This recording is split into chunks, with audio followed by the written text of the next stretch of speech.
할렐루야. 주님의 이름으로 사랑하고 축복합니다. 오늘은 여러분 6.25 73주년 되는 날입니다. 통일한국을 소망하면서 전쟁의 폐허를 넘어 지금 이 순간을 있게 하신 하나님께 감사하고요, 또 이 나라를 지키기 위해서 목숨을 던진 우리 이 땅의 많은 선배들을 위해서 감사하면서 오늘 우리 안에 있는 이 통일의 소망이 실제가 되는 여러분 믿음의 기도가 우리 가운데 항상 있고 넘치는 역사로 함께해야 될 줄 믿습니다. 그런 놀라운 하나님의 축복이 오늘 이 통일한국을 통해서 이루어질 것을 믿고 오늘 우리가 함께 기도하고 또 적극적으로 그 일을 놓고 하나님 앞에 쓰임받는 우리 공동체가 되었으면 좋겠습니다. 이 시간 우리 함께 잠시 인사 나누며 시작했으면 좋겠어요. 우리 옆에 있는 분들과 앞뒤로 사랑하고 축복합니다 라고 인사하겠습니다. 사랑하고 축복합니다.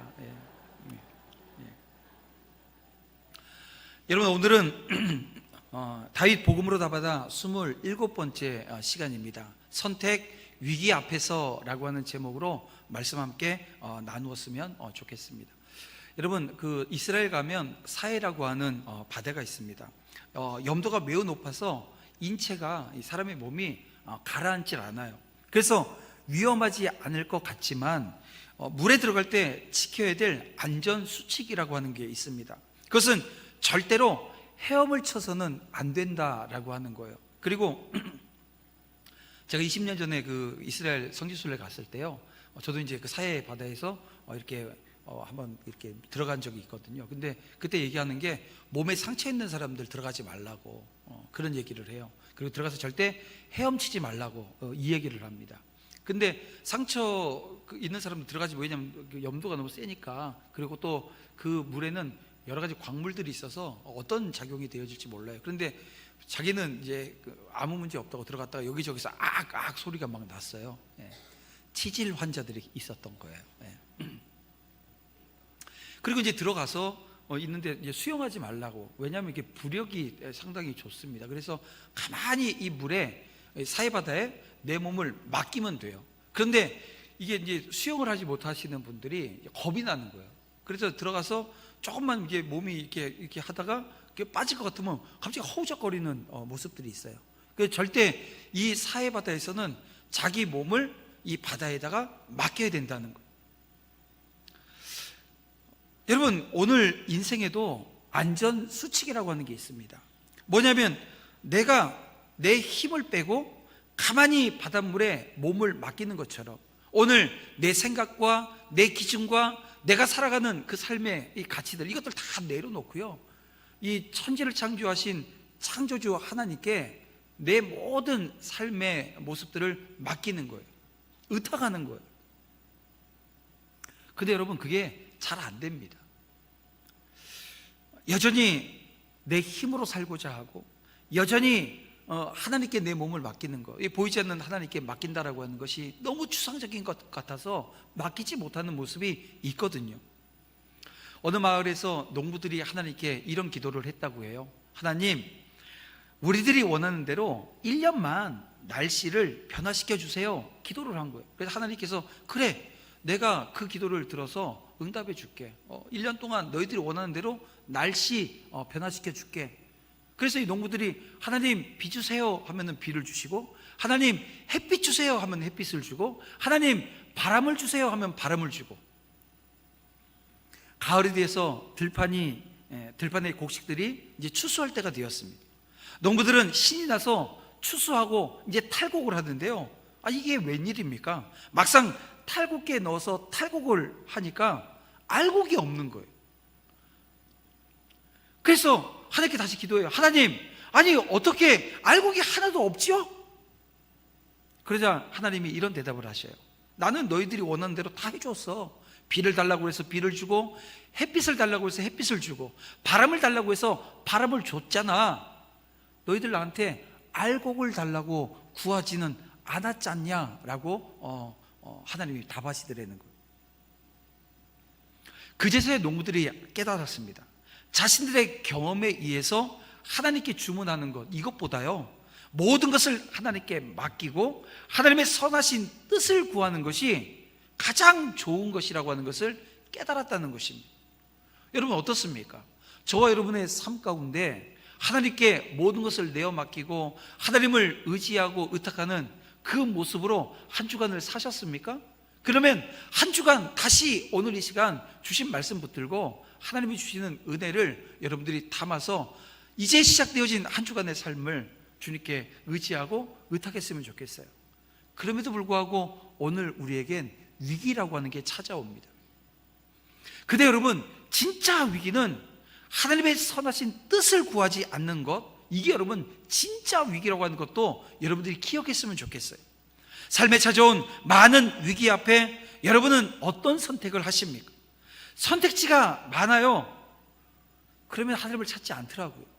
선택지가 많았는데 그게 막 좁혀지는 거예요. 이것도 안 되고 저것도 안 되고 더 이상 기댈 것이 없을 때 하나님을 찾는 모습 우리 가운데 있지는 않은가 여러분 살펴야 됩니다.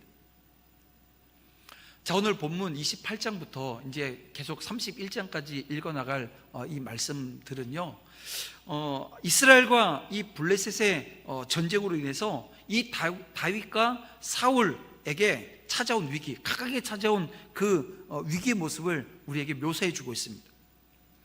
두 사람이 각자의 위기 앞에서 어떻게 다른 대처를 했는지, 그 결과는 어떠했는지를 보여주는데요, 하나님을 의뢰함으로 은혜를 받은 다윗, 그리고 겉으로는 하나님을 섬긴다고 하지만 실상은 자기를 의지했던 사울이 어떤 결과를 맞이하는가, 여러분 이 아침 우리 함께 묵상해 보길 원합니다.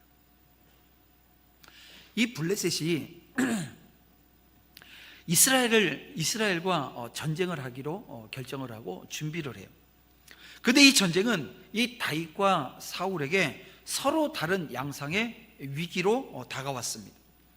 이 다윗의 입장에서는 이 동족인 이 이스라엘과의 전쟁이라는 거죠. 이런 위기가 지금 찾아온 겁니다. 자, 그렇다면 여러분, 다윗에게 임하게 되어진 이 위기는 어디서부터 비롯되어진 것일까요? 그것은 다윗이 인간적인 생각으로 택한 잘못된 길에서 속히 떠나지 않았기 때문에 여러분 발생한 결과입니다. 여러분, 이미 다윗은 블레셋에 거하는 것이 하나님의 뜻이 아니라고 하는 것을 깨닫는 시간이 있었을 거라는 거예요. 왜냐하면 블레셋에 거하는 동안 그 하나님의 뜻이 아님을 짐작하게 하는 여러 증거들이 있었거든요. 다시 말하면 이런 거죠. 가드왕 아기스가 너 어디 가서 싸웠어? 했을 때 자기는 어디 갔어요? 딴 데 가서 싸워놓고 자기 동족의 그 어떻게 보면 이스라엘의 대적자들과 가서 싸워서 그들을 멸하고 와놓고도 어떤 거짓말을 했어요? 유다 남방을 천노라고 거짓을 고하게 되어졌다는 거예요. 여러분, 이 상황이면요, 야, 이거 내가 여기 있으면 안 되겠구나 라고 하는 것을 깨달았을 거라는 거예요. 알았을 거라는 거예요. 그리고 그때 떠났어야 했던 것입니다. 그런데 다윗은 신속히 이 죄악의 길에서 떠나지 못하고 뭐 한 거예요? 머뭇거리고 있는 거예요. 아, 이거 언제 떠나야 되지? 오늘일까 내일일까? 아마 그 생각은 하고 있었겠죠. 그런데 머뭇거리고 있는 거예요. 결국 어떻게도 할 수 없는 큰 위기를 맞게 된 것입니다. 여러분, 이런 다윗의 모습은 오늘 우리의 삶과 어쩌면 그리도 똑같은지 모르겠습니다. 우리 역시 그러잖아요. 이게 죄악인지 뻔히 알아요. 지금 신앙생활 시작한 지 얼마 안 되신 분들은 이게 죄인지 아닌지 알지 못하지요. 우리 아이들이 초등학교 1학년짜리 아이들이 유치원 다니는 아이들이 이게 죄인지 잘 몰라서 실수하는 경우들이 있어요. 그런데 그 알려주면 알게 되어져요. 그래서 옛날에 우리가 살아가면서 지켜야 될 모든 것들 언제 배워요? 유치원 다닐 때 다 배웠다는 거예요. 다 알면서도 지키지 않는 거예요. 여러분, 죄인지 죄악인지 뻔히 알면서도 조금만 더 하며 머뭇거리다가 결국 큰 환난을 당하게 되어지는 경우가 얼마나 많이 있습니까? 마치 하나님의 인내를 시험하듯이 그리고 하나님의 인자하심을 조롱하는 것처럼 이 당면한 죄악에서 떠날 듯 하면서도 단호히 끊어내지 못하고 결국 그로 인해서 엄청난 결과를 맞이하는 그런 모습들을 우리는 자주 보게 되어집니다. 진실로 죄악의 자리는 알고도 계속 머물러 있을 만한 곳이 못 된다는 거예요. 죄악의 자리는 마치 겉보기로는 안전한 것처럼 보일지라도 때가 되면 급류에 휩쓸려요. 피할 틈이 없어요. 여러분, 휩쓸려 갈 수밖에 없는 그런 큰 위험의 자리라는 것입니다. 그래서 예수님께서 이 마태복음 24장에서 17절 18절에서 이런 얘기를 하세요. 죄악의 자리를 떠날 때 어떻게 해요? 지붕 위에 있는 자는 지마대에 있는 물건을 가지러 내려갈 시간 자체가 없다는 거예요. 또 밭에 있는 자는 겉옷을 가지러 뒤를 돌이킬 시간 자체가 없다는 거예요. 무슨 말입니까? 모든 일을 다 뒤로 미루고라도 급히 시행해야 될 일이라고 지금 말씀해 주고 있는 거예요.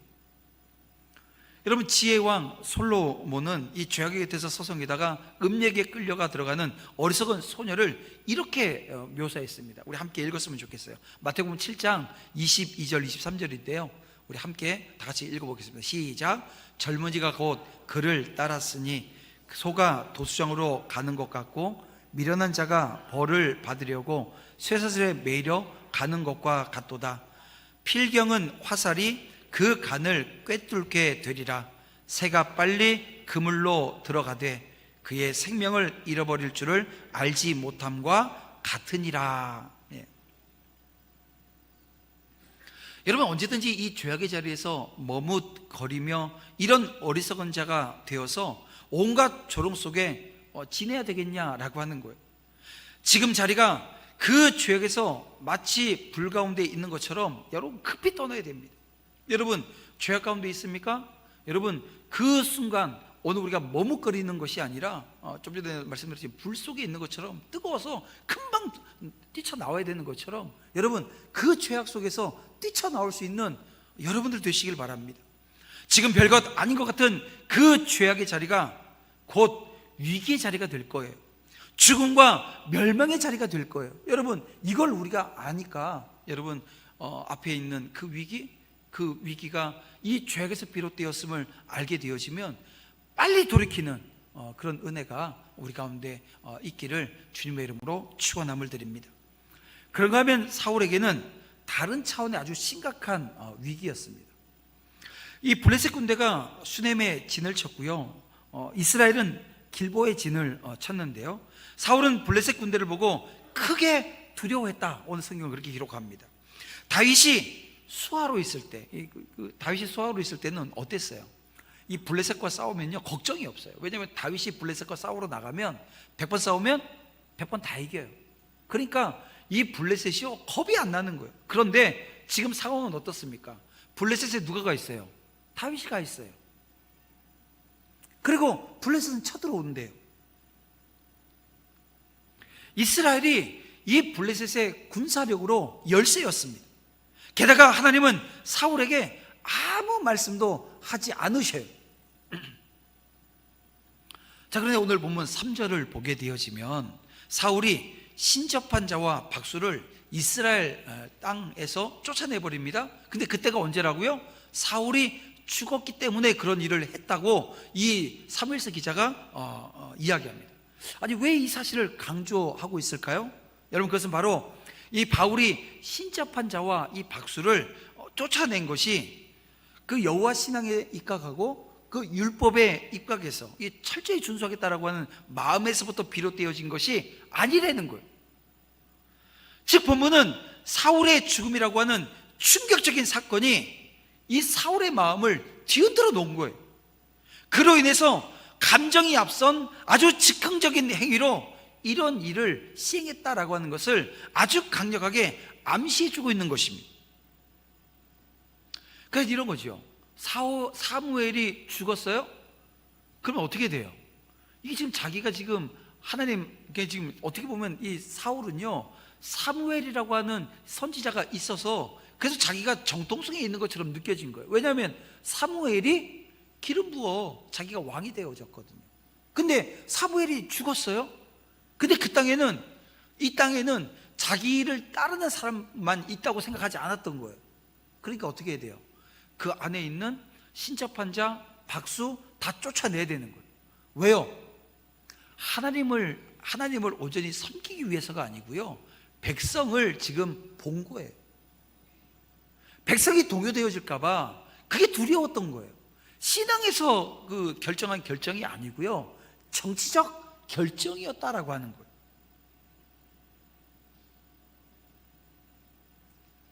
물론 사울이 신접한 자와 이 박수를 뭐 그런 이유로라도 쫓아냈다라고 하는 것은 어떻게 보면 선하고 당연한 처사처럼 보입니다. 그러나 이는 사울이 흔들리는 감정이 불러일으킨 즉흥적 행위였다라고 하는 것에 오늘 우리는 점을 하나 딱 찍어놔야 되는 거예요.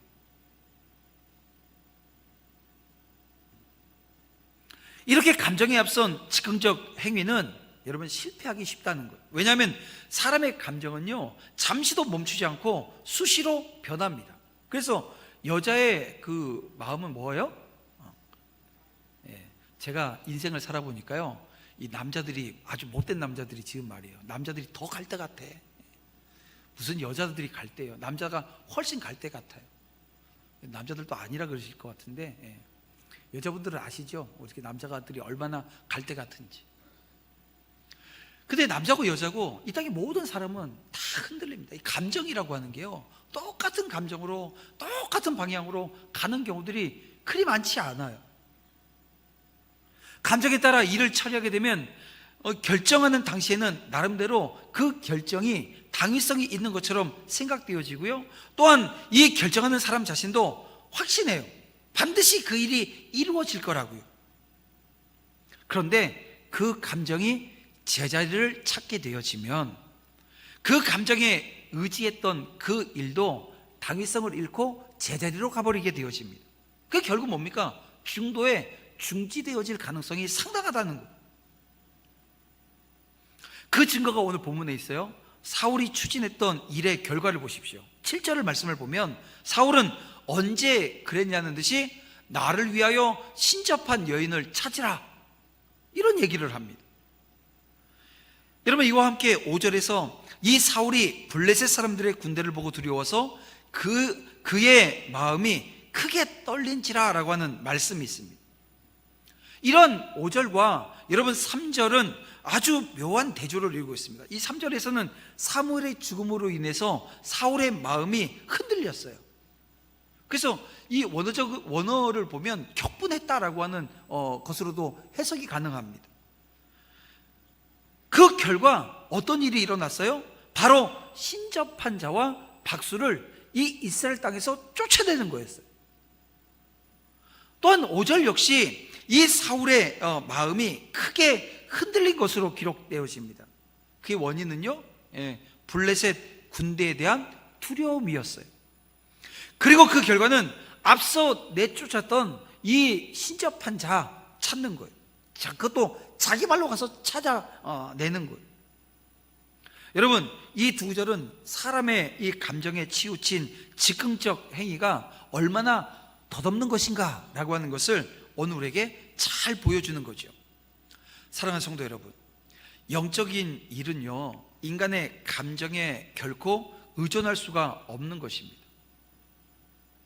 우리는 일상생활을 통해서 우리 자신의 일시적인 감정이나 충동에 휩쓸려서 섣불리 결정했다가 실패했던 경험들, 여러분 한두 번이 아닐 것입니다. 가까운 예로 요즘은 우리 도남지역에도 부흥회를 자주 하지 않으니까요, 그런 일이 없는데, 부흥회를 하게 되어지면 옛날에 부흥사들이 오시면 어떤 얘기를 해요? 막 얘기하다가 헌신을 결단케 해요. 어떤 때는 교회 건축을 위해서 헌신하게 하고 여러 가지 헌신을 결단하게 하는데요, 그때 감당하지 못할 그러니까 아주 즉흥적으로 서운했다가 낭패를 당하는 사람들이 적지 않았던 시절들이 있었습니다.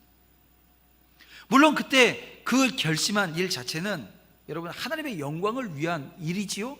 또한 자신의 신앙에도 유익한 것이었습니다. 제가 이런 분도 봤어요. 목사님, 저는 옛날에 거주금은 다 했어요. 이제는 못해요. 10원짜리 하나도 못하니까 저한테 그런 얘기하지 마세요. 이런 얘기하시는 분도 제가 봤어요. 그 기재는 뭐냐면 내가 옛날에 당했구나 라고 하는 게 깔려있는 것 같아요. 뭐에 당했어요? 아니, 설교한 설교자한테 당한 게 아니라 자기 감정에 당한 거예요. 근데 제가 그 얘기하시는 분이 자기가 자기 감정에 당했는지도 모르시더라고요. 여러분, 서원, 결심, 여러분 지키지 못하고 중도에서 포기된다면 그것이 여러분 어떤 이유 때문에 그럴까요? 그것은 그 일들을 결정하고 서원할 때 믿음으로 한 것이 아니라 여러분 감정을 앞세웠기 때문에 그래요. 그래서 그런 얘기들이 있어요. 집은 7천만 원 전세 살면서 갑자기 작정헌금을 1억을 하겠다는 거예요. 그래서 아니 목사님, 이건 이렇게 하면 안 된다고, 이거 다시 그 작정을 해라 이렇게 얘기하면 뭐라 그러냐면, 왜 내 믿음을 폄하시키냐고, 내가 이 정도 믿음도 없는 줄 아냐고. 예수님께서 저 산을 명해서 이쪽으로 옮기라 그러면 옮겨준다고. 내 믿음이 그런 믿음이라고. 근데 여러분, 믿음이 그런 믿음이 아닌 거예요. 여러분, 믿음은요, 오늘 우리가, 그리고 결정은요, 기도하고 하는 거예요. 하나님이 주신 마음으로 하는 겁니다. 순간적인 결단과 결심으로 이루어지는 일이 있어요. 제가 우리 그 캄보디아에 집짓기 사역을 할 때 열체를 우리가 짓지 않았습니까? 그때 우리 성도님들 중에 저한테 주중에 제가 그거 말씀드리고 그 주에 저한테 막 찾아오시는 거예요. 찾아오셔서 이렇게 헌금을 했어요. 한채 헌금을 하기도 하고 반채 헌금을 하기도 하고. 근데 제가 그 모습을 보면 이게 할 수 없는 걸 하는 게 아니라 믿음의 결단의 모습이었거든요. 근데 예를 들어서 그게 아닌 경우들도 있을 수 있다는 거예요. 감정에 앞세워 결정하게 되어지면 사울과 똑같은 경험을 하게 되어진다는 것입니다. 그러므로 우리는 무릇 모든 일을 결정할 때 여러분 감정을 앞세워서는 안 됩니다. 우리가 진정 앞세워야 할 것은 뭐예요? 절대 불변의 하나님의 말씀입니다. 성경입니다. 그래서 시편 62편 2절 말씀에서 뭐라고 말씀해 주세요? 우리 함께 읽어볼까요? 시작. 오직 그만이 나의 반석이시요 나의 구원이시요 나의 요새이시니 내가 크게 흔들리지 아니하리로다. 아멘. 하나님이야말로 성도의 반석이시고 구원이시고 요새이시고, 그래서 오늘 우리가 그분과 함께하면, 그분을 의지하면, 그분을 바라보면, 그분을 소망하게 되어지면 흔들리지 않는다는 거예요. 그분의 말씀이야말로 우리의 행동을 결정하는 데 있어서 가장 적절한 표준이 되어집니다. 그렇다면 지금 여러분의 그 결심, 그 행동에 대해서 성경은 뭐라고 지금 말씀하고 있습니까? 하나님 말씀 앞에 우리의 감정이 완전히 굴복되어질 때 우리의 결심과 서원은 진정 하나님 보시기에 아름다운 것이 되어진다라고 하는 것을 여러분 기억하시길 바랍니다. 잊지 않았으면 좋겠어요. 결국 우리가 어떤 사람인가 라고 하는 것은 위기 앞에 처했을 때 적나라하게 드러나게 되어져 있습니다. 사울은 겉으로는 하나님을 섬기는 척했지요. 그러나 실제로는 사람을 의뢰하고 왕자를 우상 삼았던 사람이 바로 사울이었습니다. 위기 앞에서 사람이 아닌 하나님을 찾고 의지하는 것, 이게 참된 신앙인 것. 인생에 찾아온 위기가 내게 찾아왔는데 기도하지 않아요. 새벽을 깨우지 않아요. 하나님 앞에 엎드려 간구하지 않아요. 위기가 찾아왔는데 여러분, 그 위기가 자기 힘으로 해결되어진 것처럼 보여요? 여러분, 그 끝은요, 아까도 얘기했지만 쭉정이, 알곡이 하나도 없는 쭉정이를 오늘 우리가 수확할 수밖에 없음을 여러분 기억하시길 바랍니다. 여러분, 사울은 신접한 여인을 통해서 이 죽은 사무엘을 만나고자 합니다. 사울의 행동은 전혀 앞뒤가 맞지 않아요. 지금 보세요. 그가 바라는 것은 전쟁에 대해서 하나님이 어떤 뜻을 가지고 있는가라고 하는 게 알고 싶었고요, 또 하나님의 도움을 얻어서 그 위기를 극복하고 싶었던 거예요. 그런데 그 목적을 위해서 신접한 여인을 이용해서 죽은 사무엘의 영을 만나려고 하고 있습니다. 게다가 신접한 여인이 이스라엘에게 자신을 멸절시킬 이 사울의 조치를 언급하면서 주술 행위를 거부해요. 그렇죠? 뭐라 그럽니까? 사울이 여호와의 이름으로 맹세하면서 이 일이 벌어지지 않을 거라고 약속까지 합니다. 하나님의 이름으로 신접한 여인을 벌하지 않겠다. 여러분, 이거 얼마나 뒤죽박죽이에요. 그는 하나님을 의뢰한다고 했지만 실제로는 누구를요? 사무엘을 의지했던 거예요. 그리고 누구를 의지한 거예요? 신접한 여인을 의지했던 겁니다. 사람을 의식하고 의지하는 성향은 여러분 끝까지 변하지 않습니다. 그런데 이 뒤죽박죽인 이 상황을 우리가 자세히 보게 되어지면요, 사울에게 있어서 이 판단의 기준이 뭐였냐? 바로 자기 자신이었다는 거예요. 자기 자신이 자기 삶에 대한 판단의 기준이 되어지니까 이것도 하고 저것도 하고 막 이게 신앙하고 전혀 관계없이 뒤죽박죽이 되어져 버리는 거예요. 자기 자신이 기준이 되어질 때 여러분 모순된 삶의 모습이 나타난다는 것을 기억하셔야 됩니다. 그러면 여러분, 이 부분을 통해서 오늘 이 시간 저와 여러분은 자기 자신을 돌아보는 은혜가 있었으면 좋겠어요. 여러분의 삶의 기준이 무엇입니까? 무엇이 선이고 무엇이 악입니까? 그것을 판단하고 결정하는 기준은 무엇입니까? 절대불변의 그 하나님의 말씀을 자신의 가치 판단의 기준으로 삼지 않는 모든 이들에게, 이 사울에게 벌어졌던 이 우스꽝스러운 일들이 여러분 혼돈이 계속되어질 거라는 거예요. 그리고 그 결과는요, 이 사울이 심판받았듯이 심판의 자리로 가게 될 거라는 거예요. 여인은 사무엘의 영을 불러 올렸는데요, 여러분 이 영이 실제로 사무엘의 영이었는지 거짓 영이었는지 불분명하다, 이렇게 말하는 이들이 있어요. 제가 주석을 보다가 그런 내용이 있더라고요. 그래서 제가 이 무슨 신학자가 이런 쓸데없는 소리를 해놨어? 여러분 보세요. 죽은 자의 영혼을 불러 올릴 수 있어요? 있어요? 없어요. 그럼 이거 뭡니까? 악령인 거 아닙니까? 사무엘의 영이 아닙니다.